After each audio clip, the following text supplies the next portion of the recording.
Hi guys, welcome to my technical channel यार बड़ी। तो गाइस, जैसे कि आपको पता है कि इस चैनल के अंदर मैं आपको इलेक्ट्रिकल का पूरा बेसिक टू हाई लेवल तक पूरा नॉलेज दूंगा। तो गाइस, अगर आपको चैनल सब्सक्राइब नहीं किया आपने तो प्लीज़ चैनल को सब्सक्राइब कर लीजिए और जो बेल आइकन पास में उसको भी प्रेस कर दीजिए ताकि मैं जो भी वीडियोस अपलोड करूँ तो आपके पास में नोटिफिकेशन पहुंच जाए और आप वीडियो को देख सकें। तो गाइस, जैसे कि इलेक्ट्रिकल के अंदर अपन सप्लाई की बात करते हैं, मतलब कि बेसिक टाइप से टू सप्लाई होती है, मतलब कि दो टाइप की सप्लाईज होती है अपने पास में। एक तो डीसी करंट होती है और एक एसी करंट सप्लाई होती है, मतलब कि एक डीसी सप्लाई होती है और एक एसी सप्लाई होती है। तो गाइस, डीसी सप्लाई का सिंबल बैटरीज की तरह अपन शो करते हैं और एसी सप्लाई का कुछ ऐसे सिंबल शो करते हैं। तो गाइस, अपन इस लेक्चर के अंदर डीसी एंड एसी का जो भी बेसिक डिफरेंस होता है तो गाइस अपन उसके बारे में बात करेंगे कि डीसी और एसी का बेसिक डिफरेंस क्या होता है, अपन क्यों ऐसे बोलते हैं कि अपन डीसी सप्लाई यूज कर रहे हैं, क्यों एसी सप्लाई यूज करते हैं। तो गाइस, अपन डीसी के बारे में बात करें तो गाइस, जैसे कि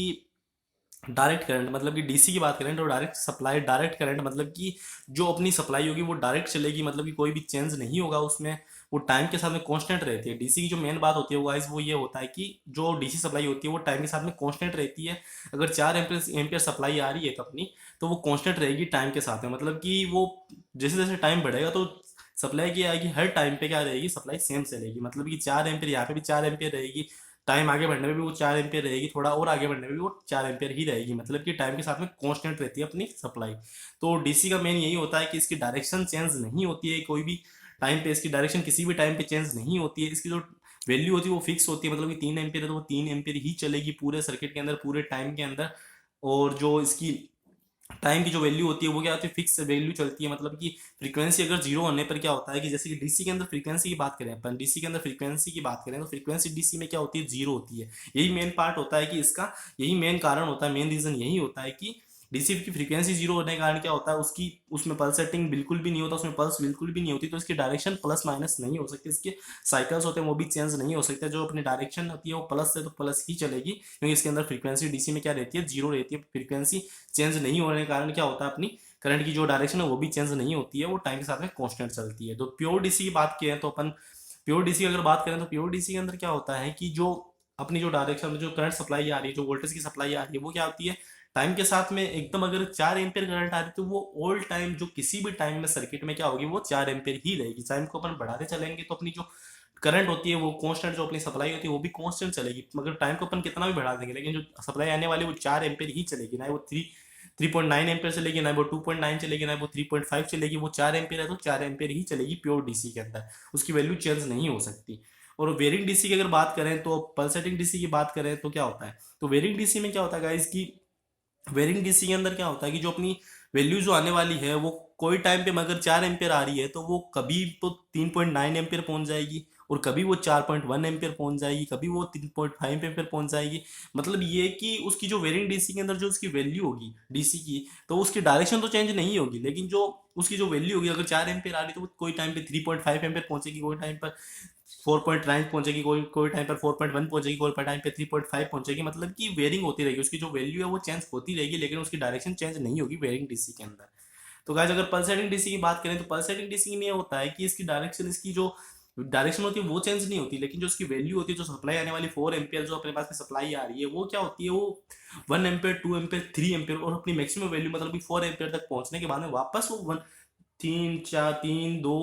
वन तक पहुंच जाएगी, मतलब कि 3 2 1 तक वो अपनी वैल्यू पहुंच गई, जीरो से वापस स्टार्ट होगी, 1 2 3 4 तक वापस पहुंचेगी, और वो 4 3 2 1 वापस नीचे आएगी और वापस जीरो तक पहुंचेगी, लेकिन जो माइनस में नहीं जाएगी, मतलब इसकी डायरेक्शन चेंज नहीं होगी। तो डीसी की मेन बात यही होती है कि डीसी की डायरेक्शन चेंज नहीं होती, उसकी डायरेक्शन फिक्स रहती है, डायरेक्शन पॉजिटिव ही रहती है। और डायरेक्शन क्या होती है इसकी, फिक्स रहने पर उसकी जो वैल्यू होती है वो क्या होती है, कॉन्स्टेंट होती है। थोड़े टाइम पे वैल्यू चेंज हो सकती है लेकिन टाइम के साथ में कॉन्स्टेंट रहती है। जो 4 एम्पियर की करंट है तो वो 4 एम्पियर की करंट ही चलेगी प्योर डीसी के अंदर। पल्सेटिंग डीसी के अंदर उसकी वैल्यू चेंज हो सकती है लेकिन डायरेक्शन चेंज नहीं होती है। और अगर वेरिंग डीसी की बात करें तो उसके अंदर थोड़ी बहुत डायरेक्शन चेंज होती है, पूरी डायरेक्शन मतलब कि डायरेक्शन चेंज नहीं होती, सॉरी, उसकी जो वैल्यू होती है वो चेंज होती रहती है। तो गाइज, अगर सोर्स की बात करें तो अपन, मतलब कि कैसे अपने डीसी सप्लाई अपन यूज कर सकते हैं, कहाँ से अपने को डीसी सप्लाई मिलती है। तो गाइज, अगर जो अपने पास में सेल और जो बैटरीज होती है, जो गाइज डायनमो होता है, डीसी जनरेटर होता है, उनसे अपन क्या कर सकते हैं, डीसी अपन यूज कर सकते हैं। डीसी अगर अपन यूज कर सकते हैं तो डीसी जो अपने पास में डीसी सोर्सेज होते हैं उनके नाम क्या होता है कि सेल हो गया, बैटरीज हो गया, अपने पास में डायनमो हो गया, तो वो अपन यूज कर सकते हैं। तो गाइस, अगर यूज की बात की जाएगी डीसी अपन कहाँ यूज करते हैं तो वो अपनी इलेक्ट्रोप्लेटिंग, इलेक्ट्रोप्लेटिंग मीन्स की जो भी अपन दो प्लेटें, दो भी अपन धातु की जो बैटरी की जो प्लेटें होती है उनको कंबाइन, उनको ज्वाइंट करने के लिए अपन डीसी यूज करते हैं। उनकी बैटरी, अगर मोबाइल की जो बैटरी चार्ज होती है, बैटरी चार्जिंग के लिए अपन डीसी यूज करते हैं। तो गाइस अपने को पता है कि अपन चार्जर यूज करते हैं, तो चार्जर क्या करता है, एसी टू डीसी कन्वर्ट करता है और डीसी से अपनी बैटरी चार्ज होती है। सीधा अपन एसी को बैटरी में यूज नहीं कर सकते, एसी से बैटरी चार्ज नहीं कर सकते, क्योंकि एसी जो होती है वो फ्रीक्वेंसी होती है, उसकी वैल्यू चेंज होती रहती है, उसकी डायरेक्शन भी प्लस माइनस होती रहती है, मतलब उनकी डायरेक्शन भी ऐसी चेंज होती है। इसलिए अपन क्या करते हैं, डीसी की चेंज, डीसी के लिए ही अपन बैटरी यूज करते हैं, डीसी से ही बैटरी को चार्ज करता है, क्योंकि जो अपनी मोबाइल की जो स्क्रीन होती है वो बार बार में अपने को वेरी नहीं हो, कॉन्स्टेंट स्क्रीन, अपने को स्टेबल स्क्रीन देखने के लिए अपन क्या करते हैं, डीसी यूज करते हैं बैटरी को चार्ज करने के लिए, ठीक है। और गाइस वेल्डिंग के लिए अपने को हाई करंट चाहिए, तो हाई करंट अपने को पता है कि डीसी से ही मिलेगी, तो अपने क्या करेंगे, वेल्डिंग के लिए भी अपन डीसी को ही यूज करेंगे। इलेक्ट्रॉनिक जितने भी सर्किट होते हैं जो मतलब कि जो कम वोल्टेज पे काम करते हैं और उनकी फ्रीक्वेंसी, मतलब कि इलेक्ट्रॉनिक जो फ्रीक्वेंसी उनकी होती है, फ्रीक्वेंसी जीरो रहती है, तो फ्रीक्वेंसी क्या करता है अपन इलेक्ट्रॉनिक सर्किट में भी अपन क्या करते हैं, डीसी ही यूज करते हैं। तो गाइज ये अपन ने देखा कि जो अपनी रेलवे स्टेशन होती है, जो ट्रेन होती है, जो रेलवे लाइन्स होती है, वहाँ पे भी अपन डीसी का यूज करते हैं, क्योंकि डीसी की करंट ज्यादा रहती है, तो डीसी का स्टार्टिंग टॉर्क क्या होता है वो भी ज्यादा रहता है। तो गाइज अपने डीसी भी यूज करते हैं रेलवे लाइन्स के अंदर। तो गाइज अपने डीसी के बारे में पढ़ा कि डीसी के अंदर फ्रीक्वेंसी जीरो रहती है, और मेन इसकी यही बात होती है कि इसकी डायरेक्शन चेंज नहीं होती, टाइम के साथ में जो वैल्यू होती है वो कॉन्स्टेंट रहती है।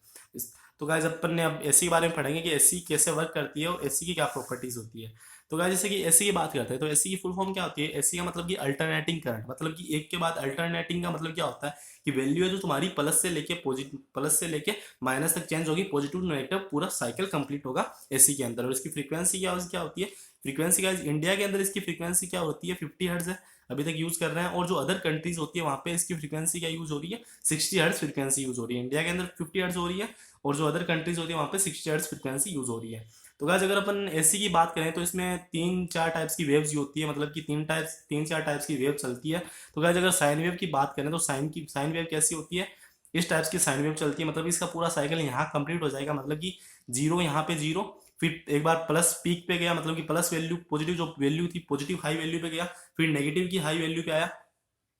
तो गाइज इसका जो साइकिल होता है पॉजिटिव से लेकर नेगेटिव तक चेंज होता है। तो गाइज इसमें देखोगे अगर 4 एम्पियर अपने पास वोल्टेज, मतलब 4 एम्पियर करंट आ रही है, तो 4 एम्पियर ही माइनस में भी, मतलब नेगेटिव वैल्यू भी उसकी 4 एम्पियर ही रहेगी। तो गाइज अगर मतलब कि इसकी पीक वैल्यू का मतलब ये होता है गाइज कि जो उसका साइकिल है वो कितनी ऊपर तक बढ़ेगा, मतलब कि कितना ऊपर तक जाएगा, कितनी इसकी पीक वैल्यू होगी, मतलब कि 4 एम्पियर हाईएस्ट है, मतलब कि पीक पॉइंट यही है। यहाँ तक वैल्यू जो बढ़ने के बाद में वापस से कम होना स्टार्ट हो जाएगी, और कम होते होते वो नेगेटिव में भी -4 एम्पियर तक, मतलब कि जो नेगेटिव की पीक वैल्यू होगी, जो नेगेटिव की मैक्सिमम वैल्यू होगी, वहां तक भी -4 तक की वेरी करके वापस से वो जीरो तक आ जाएगी। मतलब गाइस एक साइकिल है वो यहाँ तक कंप्लीट हो जाएगा, मतलब कि एक बार पॉजिटिव में पीक वैल्यू गई और एक बार नेगेटिव में पीक वैल्यू जाने के बाद में वापस जीरो जीरो पर पहुंच जाता है। तो उसका मतलब ये होगा कि एक साइकिल अपना यहाँ पे कंप्लीट हो जाएगा, दूसरा साइकिल अपना गाइस यहाँ पे कंप्लीट हो जाएगा। गाइस अपन ने साइन वेव की तो बात कर ली, तो गाइस अगर स्क्वायर वेव की बात करें तो स्क्वायर वेव भी ऐसी होती है, मतलब कि अगर इसकी वैल्यू 4 एम्पियर तक बढ़ी, फिर थोड़े टाइम तक 4 एम्पियर तक रही, फिर वापस से जीरो हुई, फिर वापस से क्या हुआ -4 तक बढ़ी, फिर वापस से क्या हुआ जीरो गई। तो मतलब कि एक साइकिल स्क्वायर वेव का भी यहाँ तक एक साइकिल पूरा हो जाएगा। तो गाइस एक साइकिल का मतलब ये होता है कि फ्रीक्वेंसी, एक साइकिल का मतलब ये होता है कि गाइस मतलब कि 50 हर्ट्ज फ्रीक्वेंसी का मतलब यही होता है कि एक सेकेंड के अंदर अपना एक साइकिल पूरा जो करंट्स और जो वेव पूरा कर लेती है। तो गाइस वो अल्टरनेटिव करंट होती है। तो गाइस इसके अंदर फ्रीक्वेंसी जीरो नहीं होती, फ्रीक्वेंसी 50 हर्ट्ज यूज करते हैं, और other countries 60 hertz frequency use करते हैं। फ्रीक्वेंसी का जो बेसिक फॉर्मूला होता है वो क्या होता है, 1/टाइम, मतलब कि टाइम के इनवर्स में फ्रीक्वेंसी क्या होती है, इनवर्सली प्रोपोर्शनल होती है किसके, टाइम के। मतलब फ्रीक्वेंसी क्या होती है, इनवर्सली प्रोपोर्शनल क्या होती है, टाइम के। मतलब जैसे जैसे अपन टाइम बढ़ाएंगे वैसे वैसे अपनी क्या होगी, फ्रीक्वेंसी कम होती जाएगी। मतलब कि मैं ऐसे बोल दूं कि अगर यहाँ पे टाइम जो बढ़ रहा है वैसे वैसे फ्रीक्वेंसी क्या हो रही है, कम हो रही है। और अगर जैसे मैं कह दूं कि इनके बीच का जो टाइम है वो कम कर दूं, तो फ्रीक्वेंसी क्या होगी, ऑटोमेटिकली बढ़ जाएगी यहाँ से, मतलब कि फ्रीक्वेंसी अपनी यहाँ पहुंच जाएगी, मतलब कि इसकी पीक वैल्यू वो बढ़ जाएगी। तो मतलब कि फ्रीक्वेंसी है, अगर अपने फ्रीक्वेंसी को बढ़ाएंगे तो टाइम कम हो जाएगा, अगर टाइम को बढ़ाएंगे तो फ्रीक्वेंसी कम हो जाएगी। तो गाइस अगर अपन सोर्स की बात करें कि अपने को एसी करंट कहाँ से मिलती है, एसी का सोर्सेज क्या होते हैं, एसी के सोर्सेज कौन कौन से होते हैं। तो गाइस जैसे कि अल्टरनेटर हो गया, ओसिलेटर हो गया, एंड जो भी पावर प्लांट्स होते हैं, जो अपने पावर प्लांट्स यूज करते हैं इलेक्ट्रिसिटी जनरेट करने के लिए, तो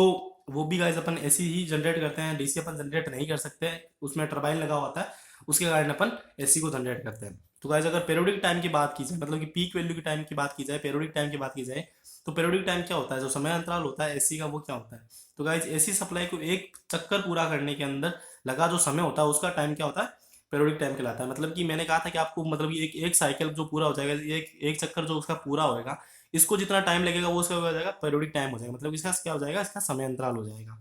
तो अगर बात करें तो जो अपन टाइम मेजर करते हैं फ्रीक्वेंसी के अंदर वो तो सेकंड में यूज करते हैं, जो फ्रीक्वेंसी मेजर करते हैं वो अपन हेर्ट्ज की, जो फ्रीक्वेंसी की जो यूनिट है वो क्या होती है, हेर्ट्ज होती है। तो गाइज अपन अगर इसकी कॉस्ट की बात करें कि एसी की कॉस्ट क्या होती है, तो गाइज एसी की कॉस्ट भी मिनिमम होती है डीसी के कंपेयर में। डीसी से हमेशा कॉस्ट कम होती है क्योंकि इसमें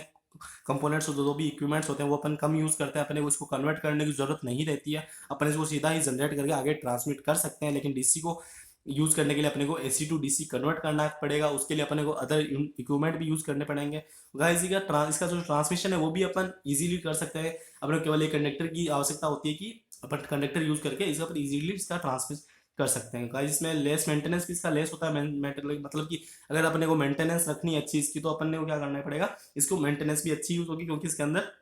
इक्विपमेंट भी गाइस क्या है, इक्विपमेंट कम होने के कारण क्या करेंगे अपन, इसकी मेंटेनेंस भी अपने पास में क्या आएगी, कम आएगी। तो गाइस अपन एसी एसी के अंदर अपन guys basically RMS value use करते हैं, रूट मीन स्क्वायर जो वैल्यू होती है आरएमएस वैल्यू ही यूज करता है। तो गाइस जैसे कि आरएमएस वैल्यू की वैल्यू क्या होती है, आरएमएस वैल्यू वैल्यू होती है 0.707 मैक्सिमम, और अगर वोल्टेज की अपन आरएमएस वैल्यू की बात करें तो 0.707 वोल्टेज मैक्सिमम। तो गाइज अगर इस लेक्चर के अंदर अपन एसी और डीसी के जो बेसिक डिफरेंस होते हैं उनके बारे में बात की थी।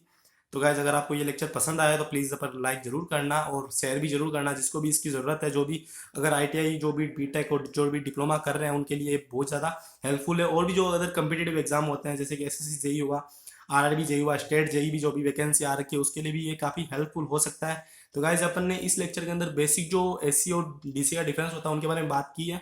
तो गाइज अगर आगे वाले पार्ट में